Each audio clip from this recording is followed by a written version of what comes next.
Peace. Ali coming back at you on behalf of salmyers.com. And in this video, I'm going to share 3 truths that your spiritual teacher is not telling you.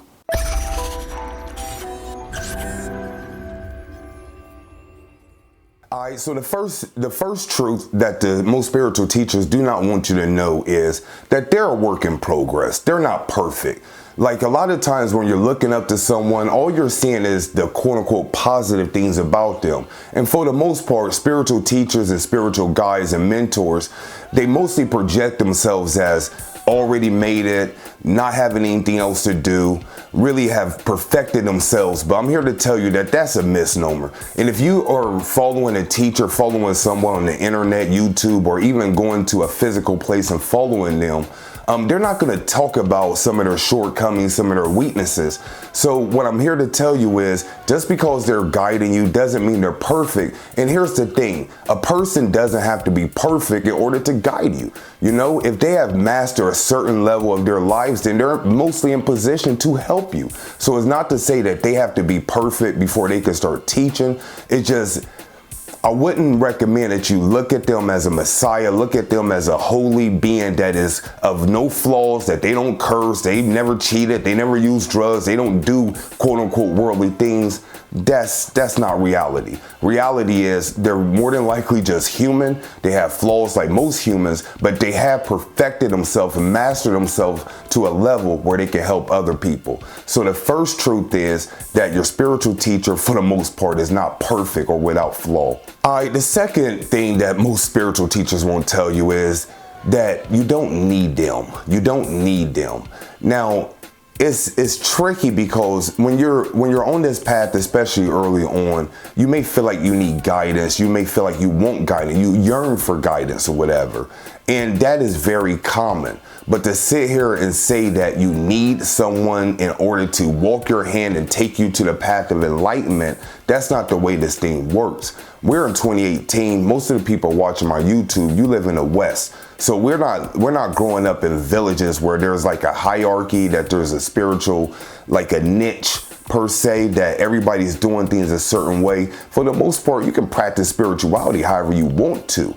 And with that, you're afforded the internet, you're afforded books, you're afforded all these things where people in the past, they didn't have that. So when people in the past wanted to grow spiritually, they may had to go sit at the feet of a master, go to an ashram, go to a shrine or something like that. But like I said, nowadays we don't have that. So with that, a lot of more opportunities are availed to us. So you don't have to sit at the feet of a master per se. You don't have to go that route where you're going to the mystery schools and stuff like that. I'm not saying that that path doesn't work. Please don't twist my words. What I'm saying is you don't have to. So in my opinion, if you're following someone, or if you have a teacher that makes you feel like you need them, that you're not going to be able to move to the next level, in my humble opinion, they're mind controlling you. It's sort of like a man in a relationship with a woman, and he tells a woman, you can't do anything without me. If you're not with me, nobody else will want you. You can't raise the kids without you. That's mind control. So anybody make you feel like they need you or you need them, then me personally, I will run far away from them. So the second thing most spiritual teachers won't tell you is you don't need them. All right, the third thing that most spiritual teachers won't tell you, and this is a big one. That you are already there. You've already made it. You're already enlightened. And what do I mean by that?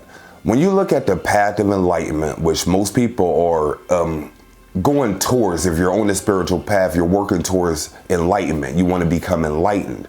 When you look at the process of enlightenment, or not the process, but kind of like the end result of enlightenment, it's just you changing your perspective, you having different thoughts than quote unquote regular humans. So with that can happen overnight. Let me give an example. Because enlightenment is not going to look a certain way. You can't look at someone and physically be like, they're enlightened because they wear a certain thing or they dress a certain way. That's not the way it works. You'll know they're enlightened based on their conversation you have with them and the thoughts they have. An example of this is an unenlightened person will look at maybe someone of a different race and be like, they're so much different than me. They're taken away from us. Why are they here? I don't see a purpose in them, etc., etc. Just a bunch of quote unquote racist thoughts. But an enlightened person can look at someone of another race and see them inside them. They can see their reflection. Like if I see someone that doesn't quote unquote look like me, I can still see me because I understand that we are one. There's no separation.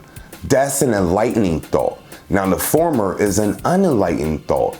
Another example is like an unenlightened person can be like, man, the government is against me. Why are they holding me back? Where an enlightened person can be like, what did I do to put myself in position where the government is controlling me? Or for real, I'm uncontrollable because I'm spirit and no man can control me. Those are enlightening thoughts. So my point is that just because you may participate in worldly things, just because you may not be quote unquote perfect, you have flaws, it doesn't mean that you're not already there. You can literally wake up tomorrow and have enlightening thoughts where the day before you didn't have it. It's sort of like learning a new skill. If you learn how to speak Spanish, you can literally start speaking Spanish overnight. One day you will become fluent where you go from speaking broken Spanish to speaking Spanish fluently. So my point is, you're already there. You just haven't realized it. You know, and it's something I want to start talking about a lot more is you're not flawed, you're not broken, you're not incomplete, you are complete. You already there, you just have to realize it. And most spiritual teachers won't tell you that because it puts them out of business for real. If every spiritual teacher came on here and tell you, you don't need me, I'm still working on myself, and guess what? You're already there. You just have to realize it. The meditation, the altar work, the magic, everything you're doing is just to convince yourself in your mind and your consciousness that you're good enough, quote unquote, that you're already there, that you've already made it to the mountaintop. It's just a self-realization. There's not enough words I can say on a video to make that click to you, but one day you'll look back and be like, I see exactly what Ali was talking about. So the third thing is you're already there, you've already made it. You're not quote unquote working on yourself. You're just realizing that which you are. So this has been Ali. If you want to find out more information about myself and what we do, be sure to visit my website, salymyers.com. If you're wanting to work with me in a company of other members, you can check out my flagship program, Spiritual Master Accelerator. You can find out all the information at spiritualaccelerator.com. So until next time, this has been Ali. Peace.